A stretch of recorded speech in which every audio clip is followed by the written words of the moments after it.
Storygram Network. Hosting for this podcast is generously provided by Transistor at transistor.fm. Hi, my name is Laurelee, and this is It's Not About Food. So it's not about food, and it's not about weight. What is it about? Everything else, because it's never ever about food or weight, never ever, not even one time, not ever, ever, ever.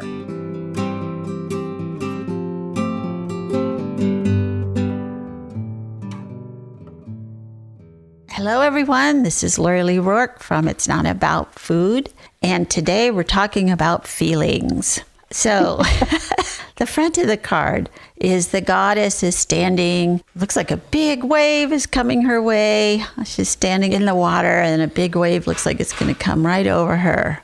And her little deer is standing next to her as well. But she doesn't look like she's that afraid. She's going to stand there and let these feelings wash. And the back of the card says, feelings are the emotions that come from the core of our being, that are an essential part of knowing our needs and taking care of ourselves. Our feelings tell us when we are hurt, when we need to stop or set a boundary, what makes us happy, and what feeds our soul. When we can learn to go beneath the body hatred and diet thoughts and experience our feelings fully, we can begin to take back our ability to live fully. So it's such a sweet card. And, you know, the name of the book and the name of the podcast is It's Not About Food, because what is it about? It's almost always about feelings. Almost always. I didn't have an eating disorder because I was really hungry. I had an eating disorder because I had no idea how to cope with the intense feelings that I felt. Well, or any feelings. I had one feeling that I felt okay with, and that was fine. I'm fine. How are you? I'm fine. That was one I could have. Other than that, I just tried to run away from them as much as possible. So we're going to talk about feelings today and how can we have them and not overeat or not overspend or not overwork or not over fill in the blank, or you know, how can we have our feelings and be okay with them and go through them so they don't come and bite us in the butt like in the middle of Thanksgiving dinner or whatever, when we're around our family or at work or whatever.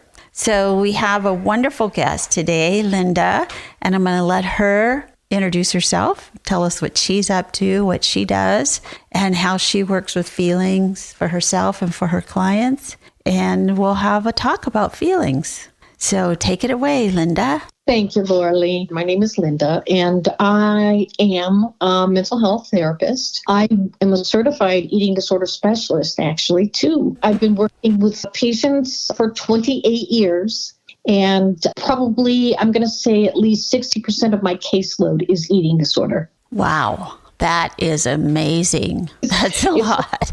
And you are in what town? In Fort Wayne, Indiana. It is a national pandemic, eating disorders and body hatred, isn't it? It certainly is. And it makes me so sad. I was just watching this morning how Instagram is being examined and how much it absolutely supports negative body image for young women in particular. Yeah, they came out with that study about a month ago, and I was going to a school with my peer educators, and I said, did everybody hear that Instagram, Facebook, Twitter, all these things are targeting young girls about their eating disorder? And they were like, yeah, we live that. Of course we know that. Yeah. You know, it just takes the rest of us adults to catch up with what's been going on.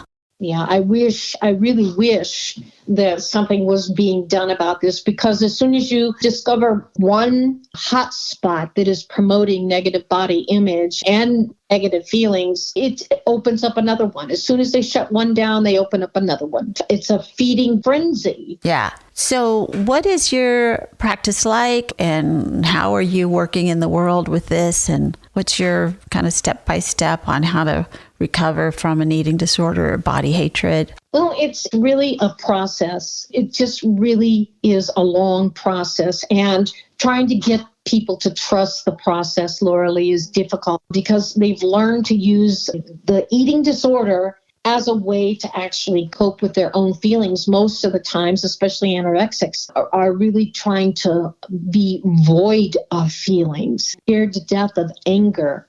However, that's probably the one thing I see them expressing the most is anger, but anger towards self. And it's just abusive behavior. And it just goes on and on. However, the biggest thing that I can do and say over and over again is committing to a solution and not doing more of the problem. Yeah, committing to a solution doesn't make much money, does it? Being the problem and continuing to be the problem is where the money is. Because if we can convince people that they need our product and they need to buy our product so that they feel better about themselves, then we make money and hopefully they're going to be okay, whoever this person right is. About that, because the diet industry, I forgot how many billions of dollars they're making yearly. As young as I've had mothers call me with young girls, 4 and 5 years old, afraid to wear a particular sandal because it makes their foot look fat. Oh my gosh. I know. That's the thing that I heard over this summer. Or they didn't want to wear shorts because their thighs touch. Now, these are 5-year-olds. Yes. So I don't know where they're getting this information. It's everywhere. I mean, I remember talking to parents who were telling me, we have never said a bad word about our daughter's body. I don't talk about my body in a negative way.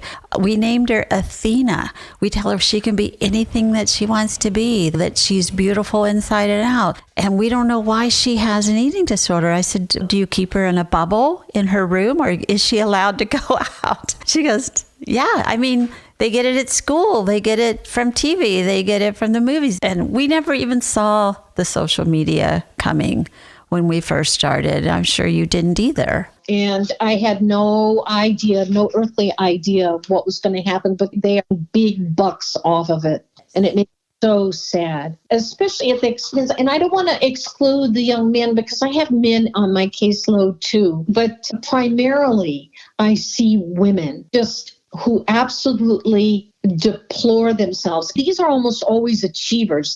I've always said, if I could take all the eating disorder folks that I have and give them back their freedom and their control, I think we would have had a cure for cancer already. Yes, of course. Yes, I know. Yes, Laurelee, Yeah. I mean this because they're very smart, intuitive, perceptive people. Nobody else except themselves. Yeah. Well, it's sort of like if we weren't, who is it that said, I think it was Naomi Wolf who said, if we weren't starving in the kitchen, we would be out marching in the streets. Amen. And Amen, you're right. huh? I love Naomi Wolf. She's one of my heroes. I love The Beauty Myth. That was an amazing book. I asked almost every one of my people that I serve to read it. Now, some will and some won't. And they get bored with all the research that she gives in her books. But I love it. Yeah. Well, I know that more and more men every year are presenting themselves with eating disorders. And I think two things. One, they are getting treatment, whereas I think they used to not get treatment. They didn't come out and say that they had an eating disorder. And we broadened the way that we talk about eating disorders are also binge eating disorders and also orthorexia. There's all kinds of different new kind of words for the same old eating disorder that we've all had all this time. I just continue. I wish we were a country that really invested in research. However, we're not. And I've always said we're not a nation who loves the children or the women. Right. And you think about an eating disorder is a inside job with a lot of support, but it is an inside job and you're not going to get a pill for that. So why would somebody research it? Because they're not going to make any money on you once you recover. You're going to be in charge of your own food and in charge of your own life and living your best self, and you're not going to worry about a magic potion or a new diet or some other kind of surgery. You're going to live in the body that you have and be happy with it. Yeah, exactly. So, yeah, nobody can make any money on you once you recover.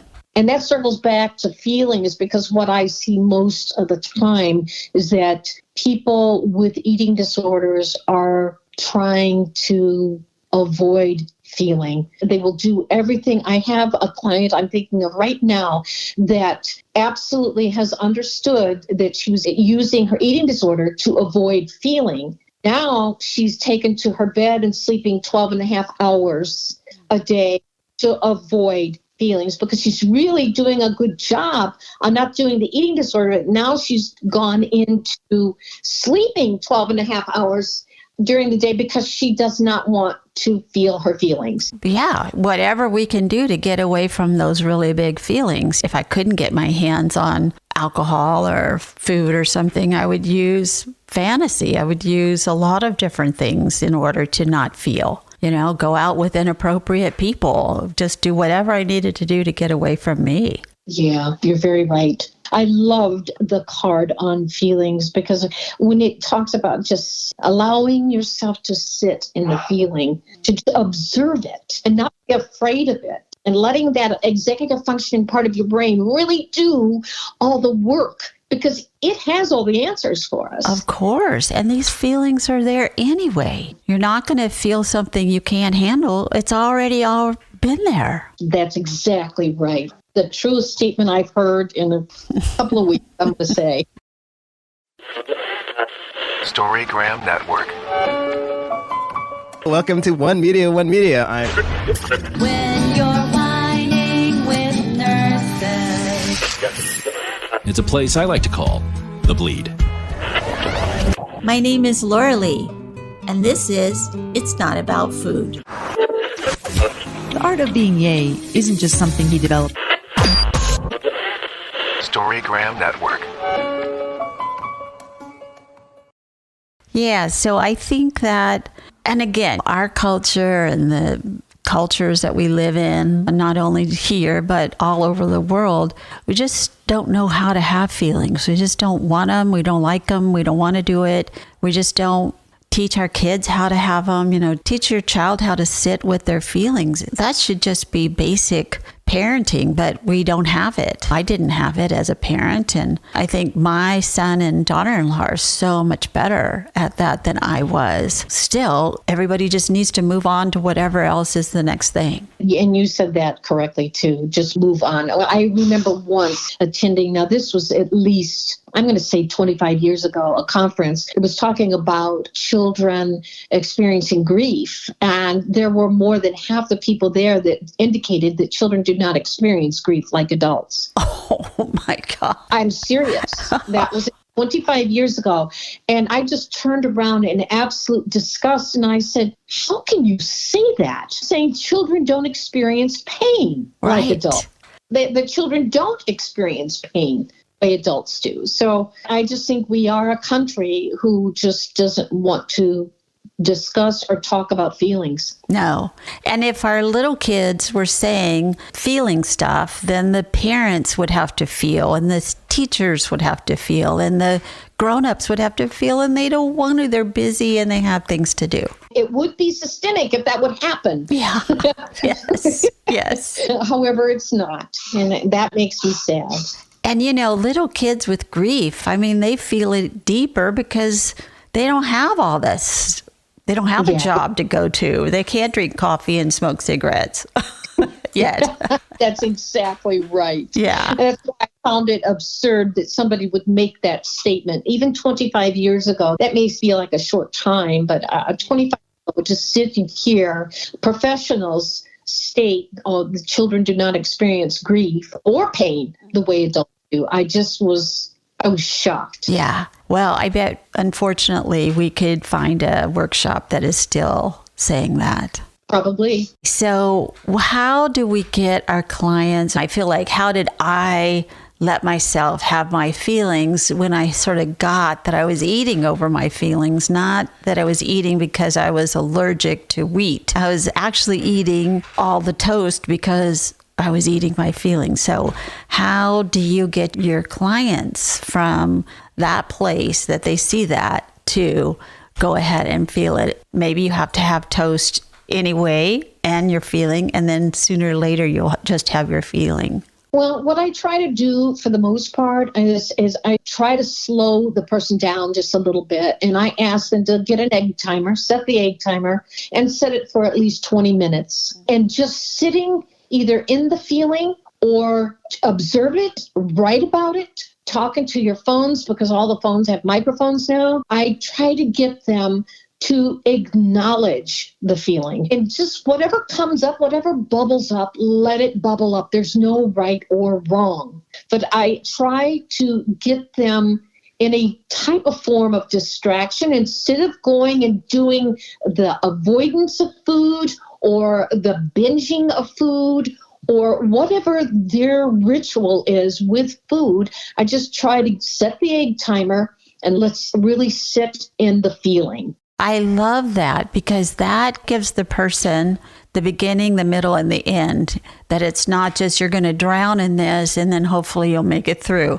No, there's a limit, of I've told people that myself, just feel how frustrated you are for a few minutes and then you'll have another feeling. I swear to God, you'll have another feeling after that. Yes, that's exactly right. And that's the thing. What they find out more than anything is that they have a myriad of feelings, because it isn't just anger maybe that they have been feeling, or frustration or irritability. It's a whole army of feelings. And the first time almost, they're actually naming them. Yes. And contradicting. I had a client said, I just hate my partner, but on the other hand, I just love everything about him. And how can that be? And I said, we get to have all of our feelings. It's okay. It is okay. It is. It's going back to just trusting that the self, I think. It's like what you read earlier. The emotions are from the core of our being. And I think too often we negate that core. Absolutely. Or we just say, oh, I just made that up. I've had people say, well, I feel really sad, but I think I'm just making that up. I'm like, well, who cares if you are? It's a feeling. Yeah, I have to tell you, Laurelee, the person I was just talking to in a session before you and I started, she goes, I have this feeling I'm just making all this up. Right, I know. It's so like, well, so what? I mean, yeah, it's all in you. I said, to me, I'm hearing it for the first time, so let's go with it. Yeah, exactly. Yeah. We negate ourselves so much because we should not have that feeling. I hear that all the time. Why should I feel this way? I have this, I have that, I have this. I have a good job and I have a nice husband and I have a nice house. Why am I feeling like this? I shouldn't feel these things. And it's, who said this to you? Who said? I agree, Laurelee. I can't stand to hear minimization. And very often with eating disorders, they will minimize every bit of themselves. Yes. And they want to take action. I wanted to take action.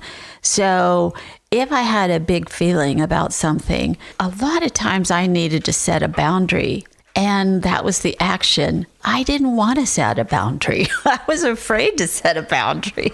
So I just would not have the feeling. I knew that they went together. And practicing setting boundaries was one of a huge key in my own recovery and my own willingness to get well. But it took a long time because I didn't grow up with boundaries. I didn't know that I could set one. I didn't know that myself was myself. I thought it belonged to everyone. Yeah. That's probably a lot of it too, is never being able to learn boundaries or set boundaries. I grew up too, never knowing boundaries, never. Not a thing. I had no jurisdiction over whatsoever. Exactly. Didn't matter. Didn't matter what I wanted. I needed to do this for this person, and that's the way it is. Yeah, and I tell people, and I learned this myself, is that I would find myself say compulsively overeating. And I would think, why am I being so weak-willed? Or why can't I stick with my food plan? Or whatever I would say to myself. And then I would remember, where did this come from? Oh, 3 days ago, I said I would do something that I don't want to do. So that's what I'm doing. And I would have to call that person. I said I would bring a dozen cupcakes, but I'm actually not going to. But I'll buy them. And it's a lot of times, too, we just can't set the boundary and say no. And there's so many different ways to say no. Right. We just feel like we have to be this pleasing person. And I see a lot of that in eating disorders, too, is that pleasing priority ID, that they're so fearful of rejection, they end up negating their boundaries just to please another person so they don't feel that rejection. Yes. And much rather feel put upon than that you have a right to say no. But again, that's how I grew up, and that's how I think people are still growing up. Even this, we're not learning that kids can say no and say, I'm not going to do that. Anyway, so is there anything that you would like to talk about that you're doing right now? Well, all I'm doing right now, Laurelee, is through telehealth. My husband has a health condition. I ended up with a health condition last fall.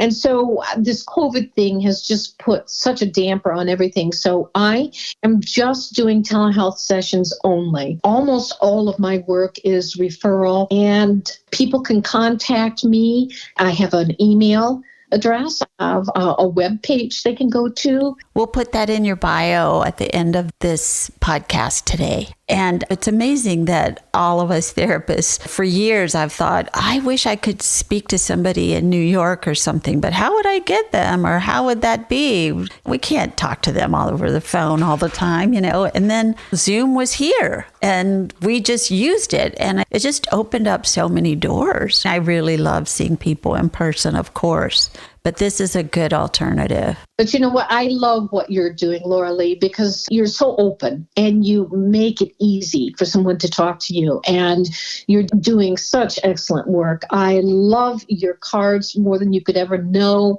I am going to give to the people that I serve. And I've already shown probably about 6 of them your cards. And oh my God, crazy about them. Oh, thank you so much. So we're in the mutual admiration club.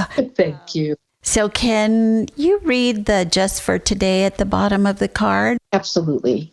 Today, I will practice letting myself feel whatever I feel. When I start to experience an emotion, I will see if I can bring my awareness to it and be present with it. I will not try to change it, but just observe it. I will try to stay connected with and conscious of myself and my feelings. Oh, so thankful that you have been on the show today, and I really appreciate it. And I'm waving at you to the middle of the country from this West Coast here.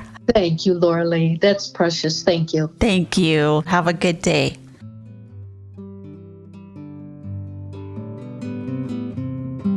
Thank you for listening.